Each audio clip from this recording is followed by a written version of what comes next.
Good morning, Periscope. How is everybody doing today? Good morning, good morning. Thanks for joining. I'm excited to continue talking about contentment today. Good morning, Chantel. How are you? Thank you, Culture Shifter, for inviting your followers. Good morning, Alicia Danielle, Chevy33. Good morning. Good morning, Neats 2016. Good morning, Sarah. Good morning, God's daughter. Good morning from Brazil. Hello, hello. Yes, so nice to meet you as well last night. Good morning. I can't keep up. Good morning from the Netherlands. Hey, thanks for joining. Thank you guys for sharing and inviting your followers from Phoenix. Good morning. About the business. Good morning, 1A Athena from Memphis. Good morning, Angela Marie. Good morning, good morning. Tyra, DSC1234. Good morning. From California, from Arkansas. Awesome. All right, well, happy Wednesday. I hope everybody's week has been going well and is off to a great start. I have been well. I am excited. Thanks for asking. Thank you, sir.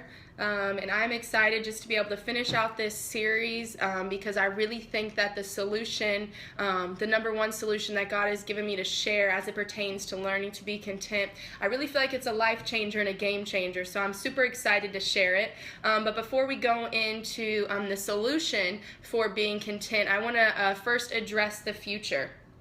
Okay, so we've been talking a lot about the past, and we've been talking a lot about the present, and what keeps us from being able to be content in our present or from our past. What roots from the past are affecting us now from being able to be content.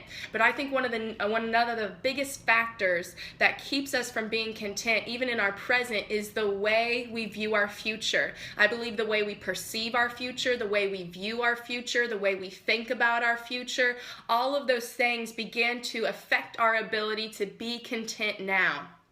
Basically, the way that you think about your future affects all of your actions now. You're going to act now based upon how you feel about your future. And I think even just in conversation, with lots of people about their future, I know a lot of people deal with fear, deal with anxiety, deal with worry, and they really have a skewed projection of their future. So obviously none of us have been to the future, and none of us can even fully say what will happen in our life 10 minutes from now. So when you're making assumptions about your future, when you're even thinking about your future, when you have perspectives about it, what you're doing is ultimately you are making a projection. So I started to study the word projection a little bit, and I want to go ahead and share the definition of that. And projection is this is a definition of it: an estimate or forecast of a future situation or trend based upon a study of present ones. And this is where I really want to start to dig into this, is oftentimes when we have a perspective about our future, a projection of our future, an ideal of our future, we are so limited in our understanding because all we can do is project. And to project means to think about future events based upon your present. And we know that our present is so limiting. And we know that what happens sometimes is if you've experienced pain in your past, if you're experiencing pain in your present, if you haven't come to a full resolve about who's in control of your future or what's going to happen in your future, you will begin to project fears onto your future, anxieties onto your future, worries onto your future based upon what's going on right now. And this can become extremely harmful, and this can make you, this will really force you to cause to begin to struggle with the spirit of discontentment, because what you're doing is you're taking everything that you don't have now and assuming that you won't have it in the future. Every struggle that you're having now, sometimes you'll perceive it's only going to get worse, that the challenges are only going to increase. So when we, it's so interesting, we've been talking about how our past affects our present, whether we've been abandoned, whether we've been rejected, no matter what it is, whether we're insecure, whether we struggle with self-protection, how all of those things from our childhood, from our past, are even beginning to affect our present. But ultimately, one of the greatest things that your past can have an impact on, if you don't get to a place of healing from it, is on your future. You know, so many people want their future to be different from their past, but your past does have the ability to ultimately destroy your future if you don't heal from it. So an example would be, yesterday we talked about abandonment and how, if you've struggled with abandonment, how that will begin to affect, your expectations. And we talked about expectations as it pertains to your expectations of self, as it pertains to your expectations of God, as it pertains to your expectations of relationships around you. But one thing we haven't talked about yet is how it will pertain to your expectations of your future. So whether you've struggled with abandonment or whether you've struggled with rejection, whether you struggle with insecurity, all of these things will affect your future. Because let's say, for instance, that you've been abandoned. So what you're doing then is, if you're in a relationship, if you're building with people for a friendship, building with people in a love relationship, you'll take, what the word projection means is it means to make a forecast based upon what you've experienced in the past or what you're even experiencing in the present. So if you've been somebody who's experienced a great amount of abandonment or rejection, what you do is you begin to take these past events and these past hurts and project them onto your future. So now you're dealing with a lot of fear, you're dealing with a lot of anxiety, you're dealing with a lot of unresolved mentalities and perspectives of your future, because you're expecting people to eventually abandon you. You're expecting to eventually fail. You're expecting to, if you've dealt with any kind of disappointment in your past or broken trust, you're expecting people to break your trust. You're expecting people to disappoint you. And all of this affects your ability to be content because you're not excited about your future, or you don't have hope about your future. And we know the Bible tells us that hope deferred makes the heart sick. So I believe that one of the biggest reasons that people have a hard time being content right now is because they're walking around with a sick heart because they don't have hope for their future. Whether you're believing God for a future marriage, believing God for future children, believing God for future business, believing God for a future ministry, whatever it may be, if you don't have your hope placed in the right thing, or if you don't have your hope resolved as it pertains to your future, I guarantee that you are dealing with some kind of deferred hope, which the Bible tells us makes the heart sick. And when you have a heart that is sick, a heart that is not in a good place, it will be impossible for you to feel content. It will be possible for you to be at a place of being steady, at a place of being grounded, at a place of being, where you're not struggling back and forth. So this is why it is so important that we begin to come to a resolve about our future. And I know it's a scripture that's quoted often, but I think, we have to begin to ask ourselves, why are we so fearful of our future? Why are we so anxious about our future? God has made us promises. God has said that if we seek his kingdom first, above all else, that he will give us the desires of our heart. The Bible tells us that every good and perfect thing comes from God. I know it's quoted a lot, but Jeremiah 29:11 is something that is so good to meditate on if you deal with a large amount of fear or anxiety as it pertains to your future.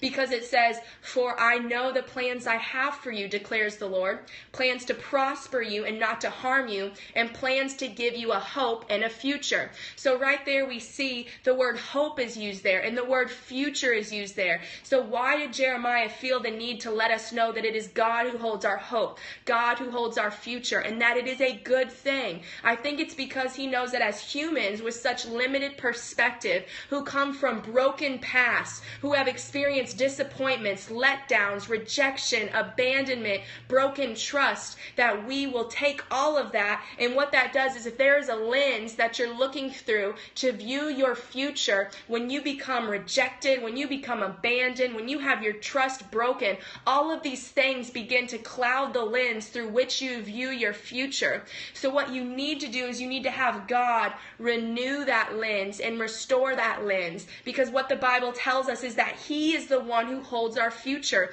and that it is good, and it is to prosper us and not to harm us. It is for hope and not destruction. But on the adverse side, the Bible tells tells us that hope deferred makes the heart sick. And I think that is exactly why so many people have such a hard time feeling contentment in their present, is because they deal with so much fear as it pertains to their future. Now, I know that the Bible says time and time again that I will never be put to shame, that those who hope in the Lord, their strength will be renewed, that they will never be let down, that he will never disappoint, that no eye has seen, no ear has heard, and no mind has conceived the things that God has for those. So I understand all of those things, but we have got to allow those things to renew our mind, and we have to begin to understand how our past is affecting our present ability to think happily about our future. Because when you don't have a good perspective, a renewed perspective, or a hopeful perspective about your future, what happens is you'll end up being depressed and sad and fearful, and all of those things will hold you back from being able to be content. And this is why we have got to understand that. I think it's so interesting in Jeremiah 29:11 how Jeremiah goes to say, how when he with this scripture that he's speaking to us, he says, "For I know the plans I have for you, declares the Lord." So the Lord doesn't say that you'll know every plan I have for you. It doesn't say that I'm going to tell you your entire future. It doesn't say that I'm going to help you feel secure by letting you know what's going to happen 10 or 15 years from now. Yes, I believe that God gives vision, but there comes a point where we have to walk by faith. There comes a point when we have to trust. And the only way that you will ever be able to trust God, the only way that you will ever be able to let go and be able to expect, to even trust him with your future, is when you begin to get a better revelation of the God you serve and of who holds your future. A lot of us, I think, deal with so much fear because we place our future in the hands of man, in the hands of our boss, in the hands of a man to find us as a woman, in the hands of a woman that you would be able to find as a man, in the hands of other people to promote us and to platform us. We have placed our future and lodged our future in the hands of other people and in the hands of man, and this will always evoke fear, because as we've learned and as we've been conditioned to understand, man is imperfect. Man will hurt us, man will leave us, man will reject us, man will disappoint us, break our trust, let us down. And so this is why so many of us have a hard time being content. But the Bible does not say that every good and perfect thing comes from your boss, so make sure you suck up to your boss and do whatever your boss says. The Bible does not say that every good and perfect thing comes from your ability to prove yourself to a man, or prove yourself to a woman, or prove yourself to a people. No, the Bible tells us that every good and perfect thing comes from God. That means every opportunity. That means every God-centered and God-ordained marriage. That means every child. The Bible tells us that children are a blessing from the Lord. That means that finances are from God. That means that every open door and every opportunity is from God. So what that means is that if we want to, get to a place where we are resolved about our future and we are able to have contentment because we have a positive outlook on our future, we have got to begin to understand who it is that holds our future. And when you begin to get a better revelation of the God who holds your future in his hands, of the God that is all sovereign, that tells the sun when to rise, tells the sun when to set, and understand that it is he who holds your future, what this does is this will give you a great peace. And the Bible tells us a little bit about the peace of God.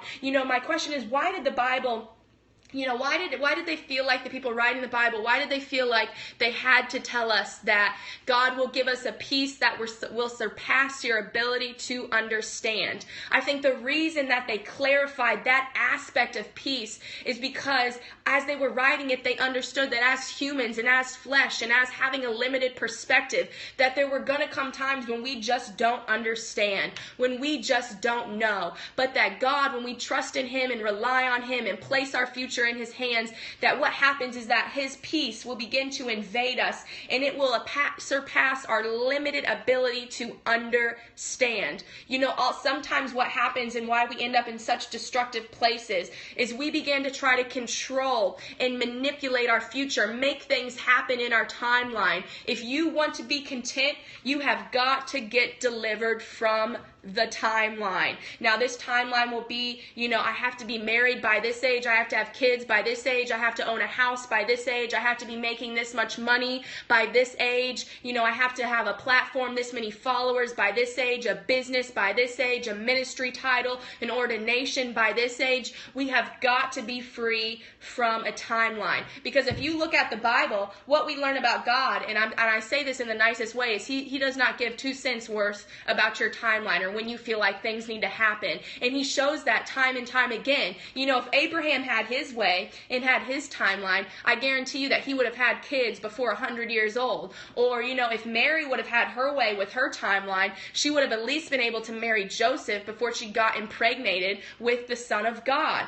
But God does not seem, as God reveals himself in the Bible, he does not seem to be concerned with our timeline or when we think that things need to happen or when we feel like from our limited earthly, carnal, emotion affected perspective where we can only see the right now, where God sees the entire picture. God really does not care about our timeline. And the reason being is because our timeline is based upon such a limited perspective of time and a limited perspective of ourselves. When God gives you direction, when God tells you what to do, when God reveals your future to you, he's saying it from a person who already knows your entire life. He's looking at you from the person he's created you to be in the future, and he's guiding your steps based upon where he wants you to go, the fullness of what he wants you to reach and achieve. So we have to understand that God does not care about our timeline.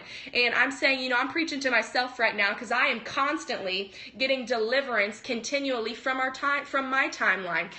I think I've shared this with you guys before, but turning 25 really brought a large amount of deliverance to my life because I remember being a child and being in junior high and being in high school and even being in my early 20s and saying, by the age of 25, I think my life will be together. That's halfway to 30. And now, I stand here before you at the age of 25, and my life is probably the less resolved it's ever been in certain areas. I'm not married. I'm not dating anyone. I don't have children. I'm not, even my career isn't where I want it to be. Even though I'm progressing in my calling, my ministry is not where I want it to be. Things are just not exactly where I thought they would be. I always thought that based upon my timeline that these kinds of things would be resolved by now. But if we want to be content in our present, we have got to let go of that timeline. Because what has happened is that many of us have begun to worship our timeline more than we worship God. And this is why we end up discontent. This is why we end up in terrible relationships, at the wrong jobs, destroying our purpose, taking a platform before we're ready and falling because we worship our timeline more than we worship God. So what we have to understand, this is what we have, I think people really need to get a revelation about temptation. Temptation is not a temptation if it's obviously bad. Temptation is only temptation if it looks good. But what we have to understand is when we worship a timeline, if an opportunity that presents itself and it looks good, even if it's not God, we will be tempted to sell out and take that opportunity for the sake of making sure that our timeline is achieved. And this is why it is so important that we get delivered from this timeline and that we understand that we should not be bound by this timeline. We face a lot of pressures from society, from our family, from our own timelines. A lot of us, and I'm again speaking from a place of I understand this, a lot of us came from families who people didn't have degrees. My mom has been divorced 3 times. My father was divorced twice. We come from families that have experienced a great amount of failure. And what that does is that makes us want to achieve. And so what we do is we began to idolize achievements, idolize degrees, idolize marriages, idolize relationships, idolize money, idolize success, fame, fortune, whatever it may be. We begin to idolize those things because we think that those are where we find our validation. Those are where we find our identity. And that is what will prove that we made it or we advanced further than our parents. But what we have to understand is honestly, God is just not invested in our timeline. He really doesn't care about our timeline. If we look at the Bible and every story within the Bible time and time again, God seems to do things at the time that would look actually, the worst time to do something. Even if we think about, like I said, Abraham earlier, I'm sure based upon Abraham's timeline, he wanted to have a baby before he turned 100, and then he finally gets Isaac, and God says, okay, go sacrifice him to me. That surely was not a part of Abraham's plan, not a part of Abraham's timeline. These things did not make sense. Think about how young Mary was. Why did God, that's just a good question, honestly. Why did God not wait for Mary to at least marry Joseph before impregnating her with Jesus? If she would have at least been able to marry him first, then people wouldn't have ostracized her. People wouldn't have, rejected her, because at least she would have been married and pregnant. And she was about to be married. She was engaged to marry this man. So why did God not wait? And the reason is because God is not invested in our timeline. God is trying to achieve so much more than you making a certain dollar amount. God is trying to achieve so much more than you meeting your timeline. He's trying to process you. But this is one of the biggest things that holds people back from being able to be content. So this is why we have got to get delivered from this timeline. We have got to get delivered from thinking that we control our future, hold our future, can manipulate things to happen. We've got to get delivered from the idea that if we rub shoulders with the right people, if we prove ourselves enough times, if we put enough money into it, whatever, that we'll be able to platform ourselves, find the right relationship, whatever it may be. We have got to get delivered from it. What happens is that because of what has happened to us in our past, because of what has happened to us, throughout our childhood, or even has happened to us in our present, we begin to fear failure. We begin to fear the promises and dreams that God has promised us aren't going to come true. We begin to fear that we're not going to be enough, or we're not going to be good enough to earn opportunities. We begin to project all of these things onto our future, which evokes so much fear within us that we end up being discontent and making wrong decisions. And this is why we have got to really be able to overcome this idea that our future is held up in the hands of other people, or that we idolizing certain things or idolizing a timeline. Okay, so that's kind of what I wanted to talk about as it pertains to contentment to your future. So far we've talked about, the lack of contentment and how discontentment affects us based upon our past, our present, and our future. Whether we've been abandoned, whether we've been rejected, whether our trust has been broken, whatever it is, all of these things begin to affect our ability to be content. But I know that many of you have been watching and been like, okay, so how can I begin to heal from discontentment? What is it that will ultimately deliver me from discontentment and help me to be content?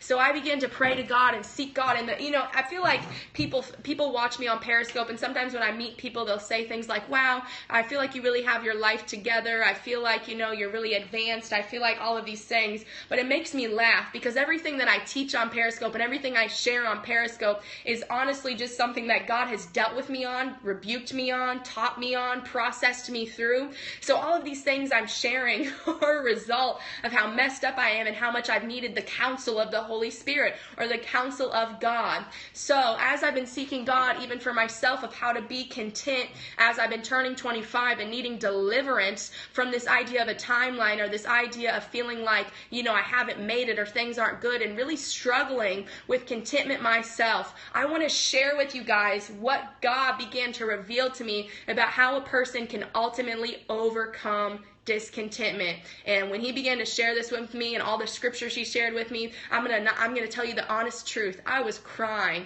because I just felt such a realm of deliverance, and such a realm of freedom, and such a realm of confidence. And meditating on these scriptures and what I'm about to share has brought me so much freedom in the realm of contentment. So I believe that one of the biggest ways for you to ultimately heal from your past, for you to forgive people, for you to become new, for you to have right expectations, and overall for you to be content, is to submit yourself to the ministry of God's faithfulness. People often ask me, what's your favorite thing about God? What's your favorite characteristic about God? And my favorite characteristic about God is ultimately His faithfulness and His consistency. And I think that this is a solution to a lost generation, the solution to a lost people, a solution to broken people, is if we would submit ourselves to the ministry of God's faithfulness, to the ministry ministry of God's consistency, to the ministry of God being unable to fail, unable to leave us, and his commitment to us, we would be healed, we would be restored, we would have hope, we would have joy, because the way that you are become content is when you find consistency and when you find stability. If you ask somebody what they're looking for, a lot of times they'll say, I'm looking for someone to love me and never leave me. I'm looking for someone who will love me no matter what. People are searching this world for someone or something to love them unconditionally or to define them unconditionally. People are looking for more. But the thing is that we live in an imperfect world full of imperfect people, full of constantly and ever-changing different aspects about life. And so what we need, if we ever want to be content, is we need a stabilizer. So this is why I say to you, if you ultimately want to overcome discontentment, you have got to begin to know God, and you have got to begin to submit yourself to the ministry of God's faithfulness, because God is love and God is faithful. I think it's so interesting that the Bible tells us so many times not to fear, and that over and over again throughout the entire Bible, God is constantly reassuring us that he will never leave us nor forsake us, and that he loves us. And why is it that God has to constantly reassure us that he loves us and that he will never leave us? It's because as humans, what we have experienced, okay, so think about this. I'm going to give a little revelation so that this makes sense. When Adam and Eve committed a sin, what was the consequences of their sin? The consequences of their sin was separation from God. They had to leave the garden, and they were ultimately separated from God, because when they were created, God called them to walk in a close relationship with them, intimacy with them. So what happened was a separation from God. So now what we were longing for is for the veil to be torn so that we could experience that intimacy with God once more. One of the greatest reasons Jesus came to earth was to tear that veil so that we could experience that intimacy with God once more. So that's why I'm saying, when you live a life like this, separated from God, one of the biggest cries of people of this generation, of this nation, and of this world is for consistency, is for faithfulness. They need unconditional love to heal them. And this is why I think if we could ever get a true revelation of God's consistency, of God's faithfulness, if we would submit ourselves to the ministry of God's faithfulness, we could walk in intimacy with him once again like we were created to do. And in that we would find contentment, we would find destiny, we would find happiness, we would find hope. And that's why I believe the ultimate solution to discontentment is submitting yourself unto the ministry of God's faithfulness. Contentment must be consistent for it to be contentment. Contentment is a state of constancy. So when you get an understanding and a true revelation of God's faithfulness, his faithfulness becomes your foundational stability. And because he is perfect, when you choose to lean on and rely on his faithfulness, you become grounded in a constant state of consistency, and now you are content. So this is what I want to do. If you're listening and you want to learn to be content, I'm going to give you guys some scriptural references. I think I have about 10 of them that I've been studying that have allowed me to really become content, and what happens when you become content is you become confident in yourself, confident in God. You don't lack anything. The void within you becomes filled, and that makes you empowered. That makes you bold. That makes you courageous, and that makes you not need the affirmation or validation from people to continue to do what God has called you to do. What I think every single saved person should submit themselves to the ministry of God's faithfulness and should study the faithfulness of God at some point within their Christian walk if they want to become whole. So if you got pen and paper, I'm about to share with you some of these scriptures, and I feel like I'm about to get filled with encouragement, because this is just amazing. So here's some scriptures on God's faithfulness. It's a lot of them, so sit tight. I'm going to go kind of fast, but I love it. It's amazing.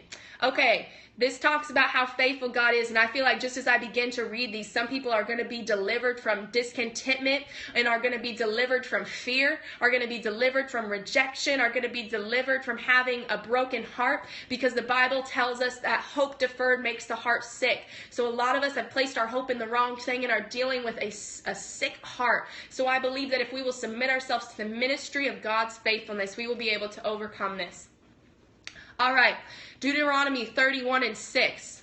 Be strong and courageous. Do not be afraid or terrified because of them. For the Lord your God goes with you. He will never leave you nor forsake you. A lot of us struggle with what causes us to be discontent is we struggle with the fear of people abandoning us, fear of people rejecting us, fear of people, not liking us. So why does it in Deuteronomy 31:6 says, do not be afraid or terrified because of them?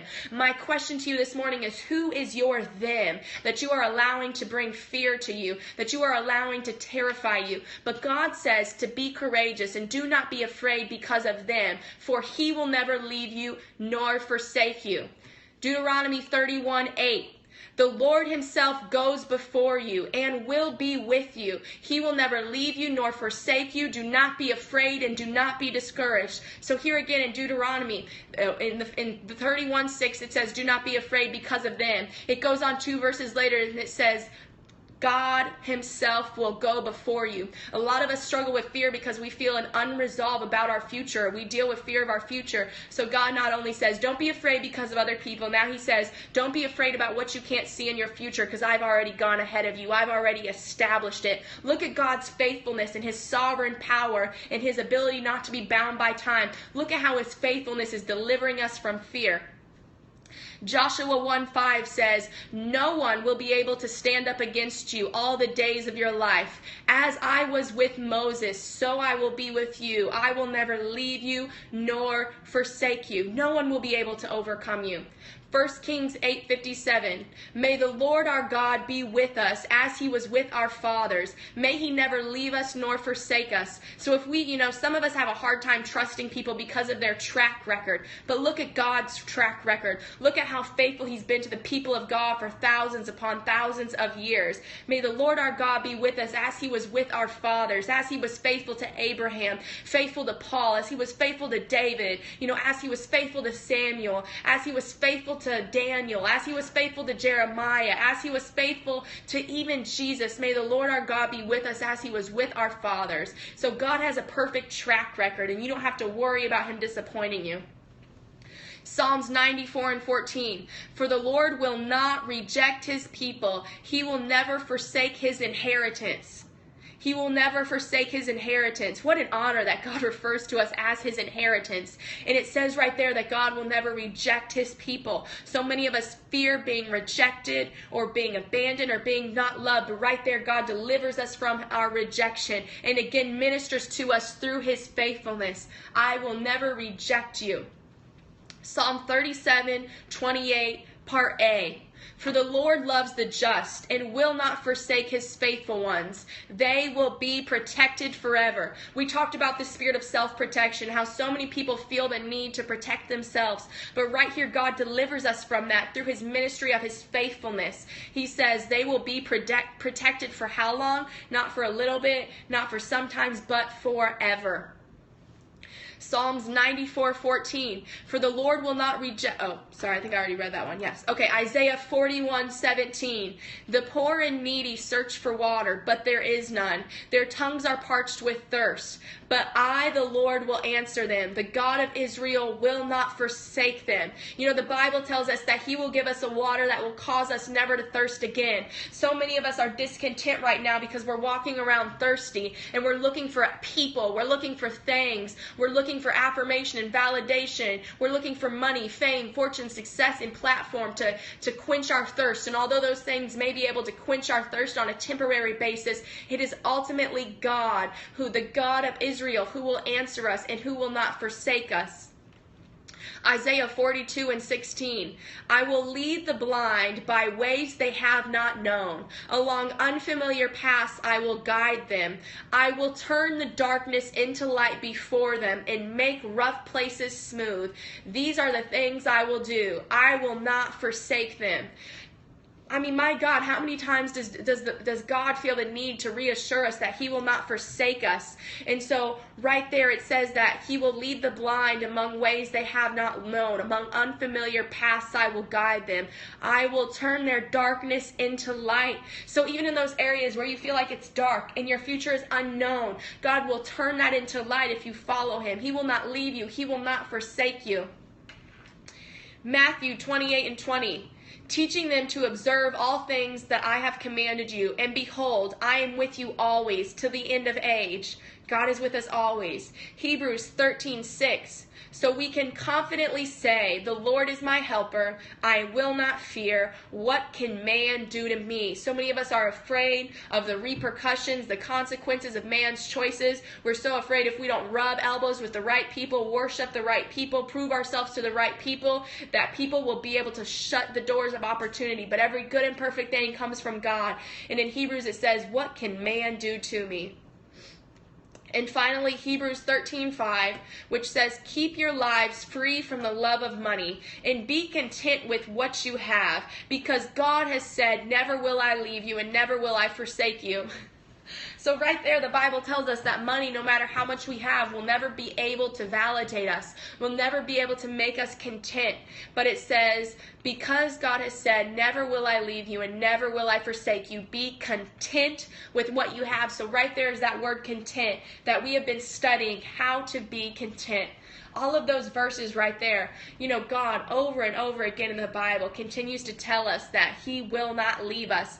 And I think it's so interesting that even when Jesus left the earth, what did Jesus do? He gave us a gift. And what was his gift? He said, I must go so that someone greater may come, that being the Holy Spirit. So the Holy Spirit is a gift to us that never leaves us, that we can always call upon. So again and again, God tells us he'll never leave us nor forsake us. The gift that Jesus chooses to give us as he departs from the earth, that he says is better than himself, is the Holy Spirit, who is always with us, who lives within us, who never leaves us nor forsakes us. So why is it that God is so adamant on proving his faithfulness? It is because all of us are looking for stability. All of us are looking for that anchor for our soul. We hold firm to this hope that it is an anchor for our soul, hoping in God, hoping in him, hoping in his promises, his ability to never leave us nor forsake us, and in his faithfulness. I promise you that if you are someone who struggles with being content, if you will submit yourself unto the ministry of God, you will be able to overcome discontentment. And this is why it is so important that we begin to just submit ourselves unto God and unto his ability to make us content, and submit ourselves unto the ministry of God's faithfulness. So that, my friends, is my key for you of how to overcome discontentment. Now, I'm sure there's many of you on this broadcast who feel like maybe, if you're single, I think that being single is one of the hardest times and seasons in our life to find contentment. And so what I want to do is, if you're single and you're on this broadcast and you're like, okay, this has been a wonderful teaching, but I feel like I need to learn contentment really in depth as it pertains to singleness, then I want to extend a special invitation for you guys. I am doing an intensive webinar. It'll be an exclusive closed group. You guys can join me, sign up for it. The registration is going to close Friday, so make sure you get signed up by Friday. Go to wisdomisthenewblack.com. If you go to wisdomisthenewblack.com, my website, in the upper right hand corner you'll see coaching/group webinars. Click on that, and then you're going to be able to sign up for those 2 webinars that are specifically going to focus on how to be content in singleness. The reason I'm doing this is because I've had so many people reach out to me after I did my free Valentine's Day webinar. So many people reach out to me from this contentment series and say, hey, I really want to be content, but I'm struggling with being content in our single season. So I'm going to do 2 sessions. Session 1 will be healing from the past and discovering who you are. In session 2 will be identifying goals, building your dreams, making it happen, and ultimately killing your single season. So make sure you guys go to Wisdom is the New Black and sign up to be a part of those sessions, especially if you're single. You do not want to miss out on being a part of serious singles who are really ready to pursue everything God has for them in their single season. So please go sign up right now, wisdomisthenewblack.com. Click on coaching/group webinars, and make sure you get in this exclusive closed off group to where it will only be serious people who are really ready to learn how to be content in your single season. So that's all for today. I hope you guys have enjoyed this series on contentment. I have so enjoyed it. I know that I've gotten some further deliverance while sharing with you guys. So I pray that it has blessed you. Be sure to join tomorrow as I'll be starting something new. Make sure you follow me on Facebook. Make sure you follow me on Instagram. Make sure you follow me on Periscope. If you want to see some of my messages from previous times, go to YouTube and type in my first and last name. So I love you guys. Be blessed. Go sign up for that webinar at wisdomisthenewblack.com. And yeah, let's rock it out. It's going to be an awesome season. So have a great Wednesday. I will see you guys tomorrow. Be blessed. I love you guys. Have a great day. And I hope that go sign up for those webinars. I can't wait to see you guys there. I've been overwhelmed by how many people have already signed up for them. So make sure you get in on that and be a part of that. Okay, love you.